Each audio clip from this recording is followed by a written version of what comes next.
এবং সে আমাকে দুখানঘরের ভিতর নিয়ে যায়। অন্ধকার রাত, বৃষ্টি ভেজা, তাই কোনো লোকজনও দেখা যাচ্ছে না। এদিকে সে আমার মুখে ধরে ফেলে, তাই আমি চিৎকারও করতে পারি না। তখন ছেলেটি আমার মুখে ধরে দুখানঘরের ভিতরে নিয়ে আমার সাথে কুস্তি শুরু করে দেয়। এক পর্যায়ে সে আমার শরীর থেকে সব কিছু সরিয়ে দিয়ে আমাকে একদম মূর্তির মতো করে ফেলে এবং সে শরীরের শক্তি দিয়ে আমার সাথে পাশরাপাশরি শুরু করে দেয়। আমি একটা মেয়ে মানুষ, সে একটা পুরুষ, তার সাথে আমি কোনোভাবেই পারি না। এই সুন্দরী মেয়েটির জীবনের গল্প কেমন লাগছে কমেন্টে জানান। নতুন নতুন ভিডিও দেখতে এক্ষুনি চ্যানেলটি সাবস্ক্রাইব করুন। ধন্যবাদ। আসসালামু আলাইকুম, আমার নাম সাথী আক্তার। বর্তমানে আমার বয়স 25 বছর। আমি বর্তমানে ঢাকায় আছি। আমার গ্রামের বাড়ি মুন্সিগঞ্জ জেলার শ্রীনগর উপজেলা। আমি আজকে এসেছি আমার জীবনের একটি সত্য ঘটনা আপনাদের কাছে বলবো। টাকা পয়সার কারণে, গরিব হওয়ার কারণে আমি বিদেশে গিয়েছিলাম পরিবারের অভাব অনটন দূর করার জন্য, মা বাবার চাহিদা মেটানোর জন্য, পরিবারের অভাব দূর করার জন্য, ভাই বোনদেরকে লেখাপড়া করার জন্য, আত্মীয় স্বজনের মুখে হাসি ফোটানোর জন্য, পাড়া প্রতিবেশীদেরকে কিছু সাহায্য সহযোগিতা করার জন্য, দুবেলা দুমুঠো ভাত যেন ঠিক মতন খেতে পারি, সেই কারণেই প্রবাসে গিয়েছিলাম। আমার পরিবার থেকে অনেক নিষেধ করেছিল, কিন্তু আমি কারো আদেশ নিষেধ মানি নাই, যার কারণেই আমার জীবনে অশান্তির শেষ নেই। কিন্তু ছোটবেলা থেকেই আমি একটু অন্যরকম মেয়ে ছিলাম। সবসময় চাইতাম নিজেকে একটু ভালো রাখার জন্য। তো প্রথমে আমি বলে নিচ্ছি, যাহা বলিব সত্য বলিব, সত্য ছাড়া আমি মিথ্যা বলিব না। কেননা অনলাইনে অনেকেই মিথ্যা গল্প বলে, কিন্তু আমি যা বলছি সত্য বলছি। আমি মিথ্যা বলি না। মিথ্যা কথা বললে আমাকে কেউ 2 টাকা দিবেন না, বরঞ্চ আমার চরিত্র নষ্ট হবে। তাই আমি কোনোভাবেই মিথ্যা কথা বলবো না। কিন্তু অনেকেই বলবেন, আপনি কেন অনলাইনে এসেছেন? আমি অনলাইনে এসেছি আমার জীবনের কিছু সত্য ঘটনা শেয়ার করার জন্য, যাতে করে আমার এই গল্প শুনে আপনারা কিছুটা হলেও উপকৃত হতে পারেন। এই সুন্দরী মেয়েটির জীবনের গল্প কেমন লাগছে কমেন্টে জানান। নতুন নতুন ভিডিও দেখতে এক্ষুনি চ্যানেলটি সাবস্ক্রাইব করুন। ধন্যবাদ। আমি একজন নারী মানুষ, অবহেলিত নারী। অনেকে নারীদেরকে মূল্যায়ন করে না, নারীর কথা শুনতে চান না। কিন্তু আপনি জানেন, নারীরা অবহেলিত, নারীরা নির্যাতিত। তাই আমি বলবো, নারীদেরকে ভালোবাসুন। নারীদেরকে ভালোবাসলে আল্লাহ খুশি হবে। তো প্রিয় ভাই বোনেরা, অনেক কথা বলে ফেললাম, এখন আমি মূল ঘটনায় আসি। তো আমি এলাকার মানুষ, পরিবার ও দেশের কথা চিন্তা করে প্রবাসে গিয়েছিলাম। কিন্তু আমার নিয়তটা ছিল ভালো। কেননা সকল কাজের ফলাফল নিয়তের উপরই নির্ভর করে। আমি কোরআনে পড়েছি, ইন্নামাল আমালু বিন্নিয়াত, অর্থাৎ সকল কাজের ফলাফল নিয়তের উপর নির্ভর করে। তাই যে কোনো কাজ করার আগে নিয়ত করে নিতে হয়। আর সেই কারণেই আমি নিয়ত করে নিয়েছি যেন আমি বড় হয়ে এলাকার মানুষের কিছুটা সাহায্য করতে পারি।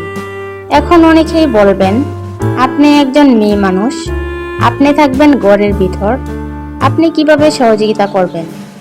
দেখেন, আল্লাহ তাআলা আমাকে সুস্থ করে এই দুনিয়াতে পাঠিয়েছেন।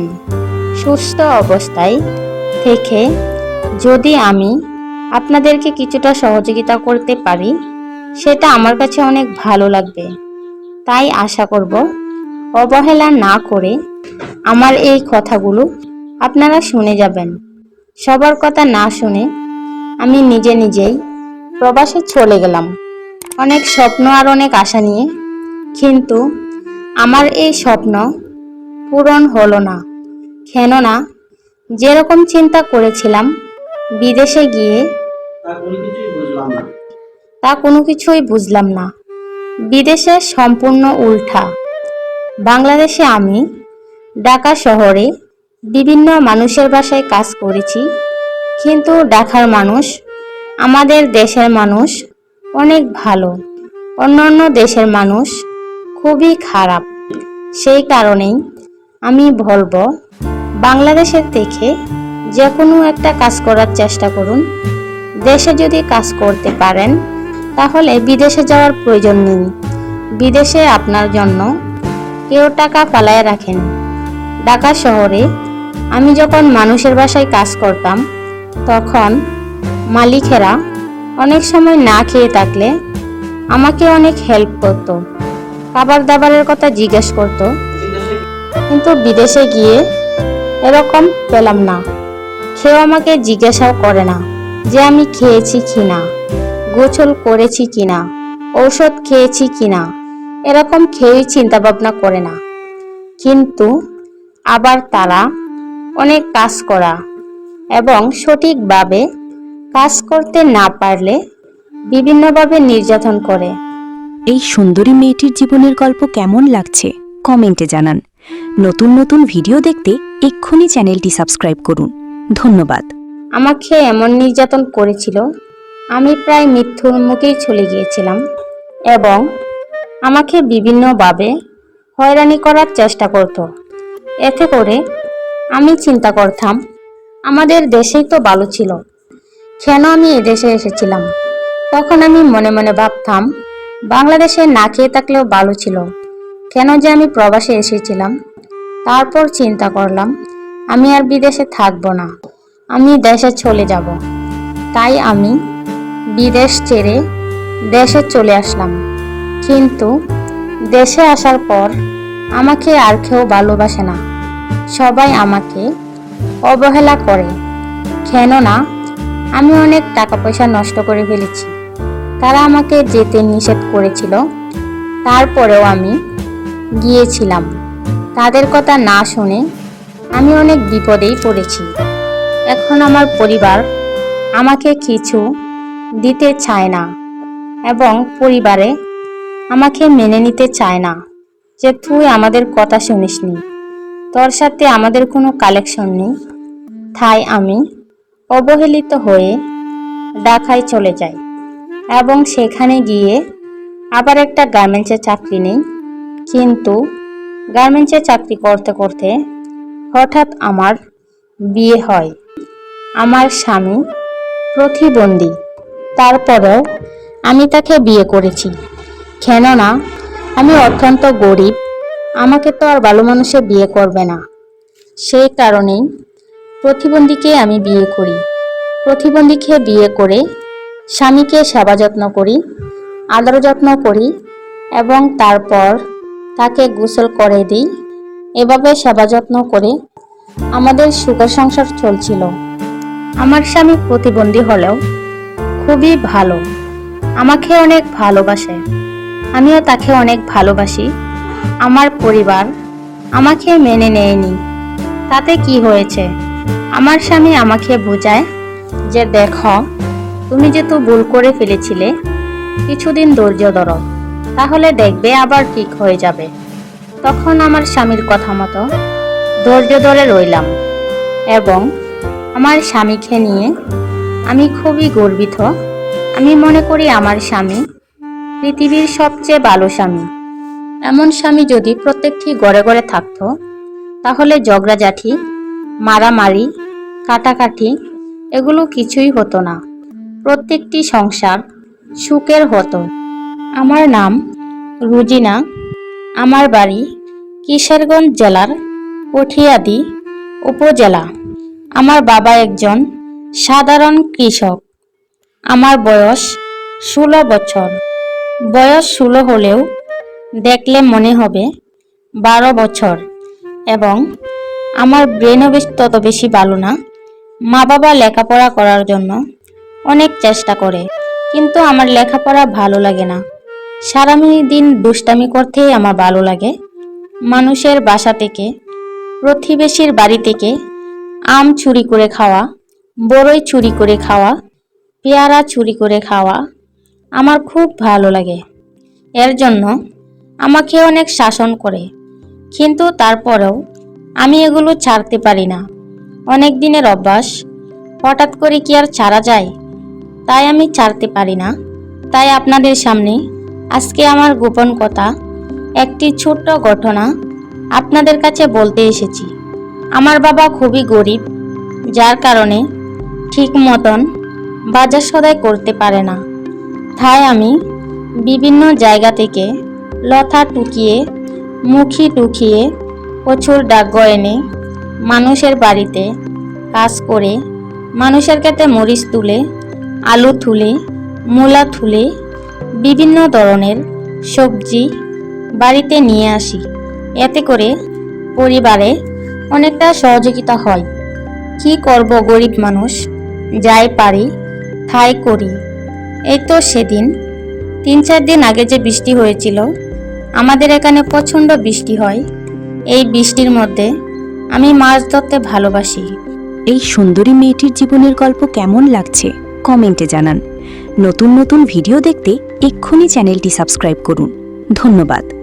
আমাদের বাড়ির সামনে একটা ড্রেন আছে। বৃষ্টি হলেই আমি সেই ড্রেনে মাছ ধরতে চলে যাই, এবং এটা আমার ছোটবেলা থেকেই অভ্যাস। এবং জালি নিয়ে যখন মাছ ধরতে যাই, তখন ভালোই মাছ নিয়ে আসি। সেদিনও সন্ধ্যার পরে, মোটামুটি সন্ধ্যা 7টা-8টার দিকে আমি জালি নিয়ে মাছ ধরতে যাই, এবং সেখানে গিয়ে দেখি আরেকটি ছেলে সেখানে জালি দিয়ে মাছ ধরছে। আমি তখন বললাম, তুমি এখানে এসেছো কেন? এখানে তো আমি মাছ ধরি, তুমি এখান থেকে চলে যাও। তখন ছেলেটি আমার সাথে ঝগড়া বেঁধে যায়। ছেলেটির বয়স 20-এর মতো হবে। তখন আমি বললাম, তুমি ছেলে মানুষ, তুমি অন্য জায়গাতেও মাছ ধরতে পারো, কিন্তু আমি তো দৌড়িয়ে মাছ ধরতে পারি না।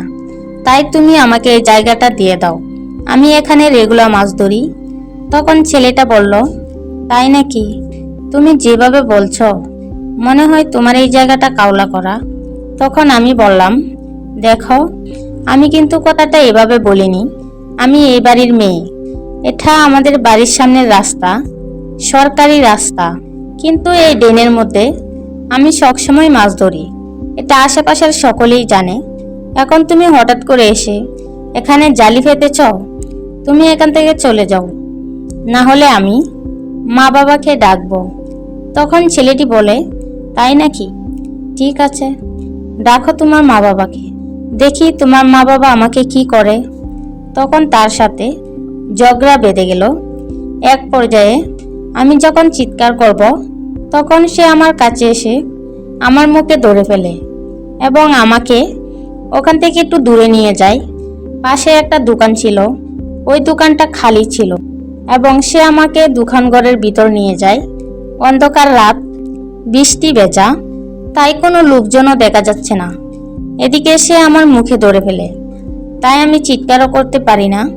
তখন ছেলেটি আমার মুখে ধরে দোকানঘরের ভিতরে নিয়ে আমার সাথে কুস্তি শুরু করে দেয়। এক পর্যায়ে সে আমার শরীর থেকে সব কিছু সরিয়ে দিয়ে আমাকে একদম মূর্তির মতো করে ফেলে, এবং সে শরীরের শক্তি দিয়ে আমার সাথে পাশরাপাশরি শুরু করে দেয়। আমি একটা মেয়ে মানুষ, সে একটা পুরুষ, তার সাথে আমি কোনোভাবেই পারি না। এক পর্যায়ে সে আমার সাথে তার যত জ্বালা চাহিদা আমার সাথে মেটাতে চাইল। এই সুন্দরী মেয়েটির জীবনের গল্প কেমন লাগছে কমেন্টে জানান। নতুন নতুন ভিডিও দেখতে এক্ষুনি চ্যানেলটি সাবস্ক্রাইব করুন। ধন্যবাদ।